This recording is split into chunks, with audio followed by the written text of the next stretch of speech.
2022년 4월 셋째 주인 오늘은 지난 한 주간 호주에서 가장 이슈가 됐던 뉴스를 소개해드리도록 하겠습니다.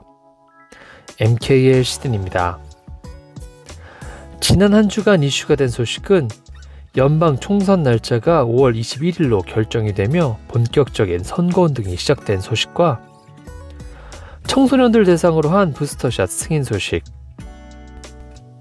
부시마스터 장갑차 20대를 지원하는 등 우크라이나 지원에 나서고 외교적 압박을 강화하는 호주 정부 소식을 전해드립니다. 스콧 모리슨 연방 총리가 연방 총선 날짜를 오는 5월 21일로 공식 발표하며 오늘부터 6주간 선거운동이 본격화됐습니다. 이번 선거는 하원 전체 151석과 상원 40석을 대상으로 실시됩니다. 현재 연방 하원은 자유연립 76석, 노동당 68석, 녹색당 1석, 무소속 3석, 기타 정당 3석으로 구성되어 있습니다.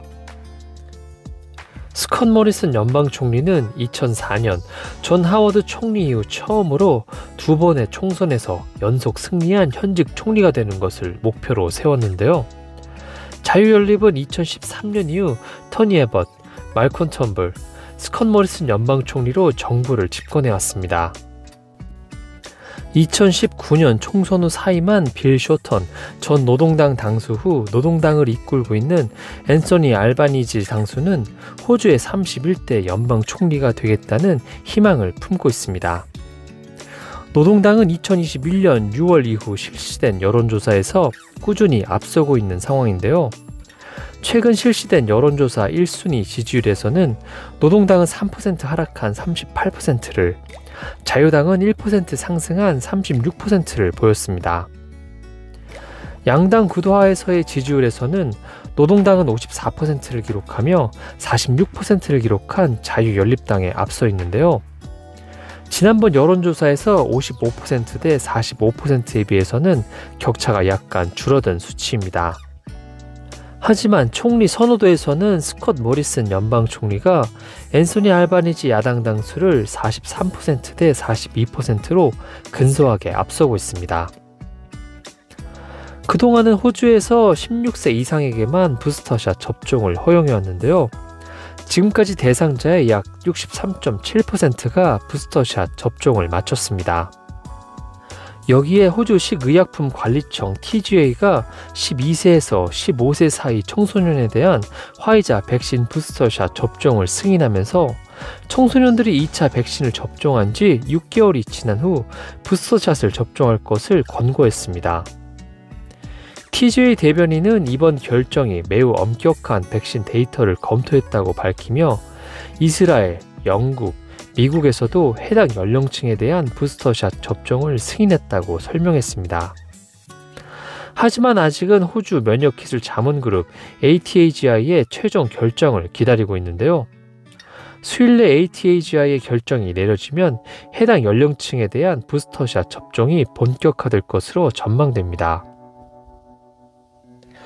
뉴사우스웨일스주에서 델타 변이와 오미크론 변이의 혼합 변이인 델타크론 변이 감염 사례가 처음으로 발견됐습니다.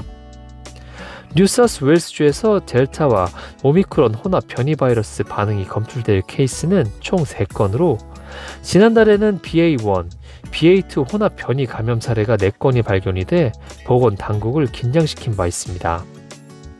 이는 코로나 바이러스 변종 XE인데요. 오미크론 변종인 BA1과 스텔스 오미크론으로 불리우는 BA2의 혼합종으로 알려졌습니다. 이처럼 코로나 변이 바이러스가 속속 발견이 되자 정부 당국은 겨울을 앞두고 코로나 환자와 독감 환자가 동시에 급증할 상황에 대비 중인데요. 본격적인 독감 시즌이 되어 환자가 늘어나게 되면 의료 종사자 부족과 밀린 대기 수술로 인한 의료체계 압박이 가중될 것으로 전망이 됩니다. 뉴사우스웨일스주에서는 코로나와 병원 내 감염자 수 증가로 인해 이미 4,400여 명의 보건 인력이 자가 격리 중으로 보건 인력에 대한 부족이 더 커져가고 있습니다. 이처럼 직원 부족과 비응급 수술 대기자 명단으로 이미 병원이 압박을 받는 상황에서 뉴사우스웨일스주에서는 주 정부의 공공부문 종사자 임금 인상폭 상한에 반발해 15,000여 명의 보건 인력이 파업을 벌여 의료 공백이 우려되고 있습니다. 호주에서 코로나 바이러스 감염자는 꾸준하게 발생을 하고 있는 상황인데요. 호주에서 코로나에 두 번째로 재감염되는 사례들도 속속 보고되고 있습니다. 아직은 이와 관련된 공식적인 자료가 부족해 재감염에 취약한 계층을 파악하기에는 힘든 상황인데요. 분석에 따르면 재감염 사례의 대부분은 오미크론 변이 감염일 가능성이 높은 것으로 전망이 됐습니다. 재감염 사례 중에서는 첫 감염 후 단 몇 달 안에 두 번째로 감염되는 사례도 여럿 있었습니다. 영국의 자료를 참고해보면 2021년 11월 신규 확진자의 1%만이 재감염이 된 것으로 연구에서 밝혀졌는데요. 오미크론 대유행으로 확진자가 증가한 3월경 재감염률은 14%나 증가한 상황입니다.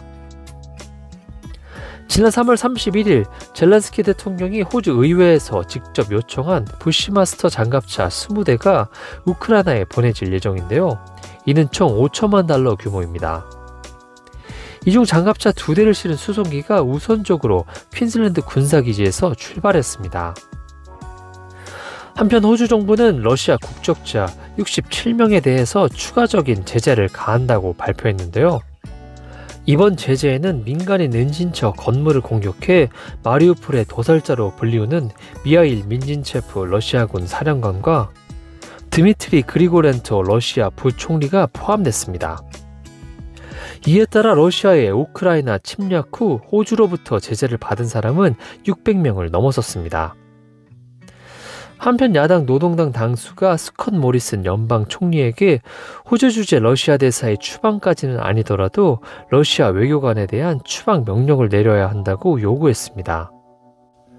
러시아군이 우크라이나에서 민간인을 대량 학살한 정황이 포착이 되는 등 전쟁 범죄를 저질렀음을 보여주는 새 증거가 나온 뒤 각국은 추가적인 제재 조치를 준비하고 있는 상황입니다.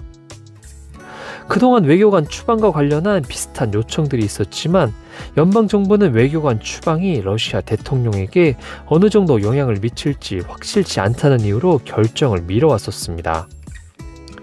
프랑스, 독일, 이탈리아 등의 일부 유럽 국가들은 이미 수백 명의 러시아 외교관과 직원을 추방하는 등 조치를 시작했습니다.